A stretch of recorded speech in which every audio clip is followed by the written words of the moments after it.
Welcome back to another tutorial from Gameplay Classic, where I'm going to show you how you can download and install the Grand Theft Auto Liberty City Stories on your smartphone. So let's get started right away. First of all, open up the iOS App Store or the Google Play Store depending on your device.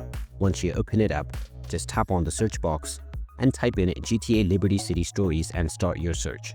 Once you find the game, just tap on it and you will see the install button. Tap on the install button, which will then begin the download and installation of the game on your device. Just wait until the process is completed, and when you see the play button, you can tap on it, and now you can start enjoying the GTA Liberty City Stories game on your device right away. And there you have it. That is how easy it is to download and install the GTA Liberty City Stories game on your smartphone. If you find this video helpful, don't forget to hit that like button and subscribe to our channel for more useful tips and tutorials. Thanks for watching, and I will see you again in the next one.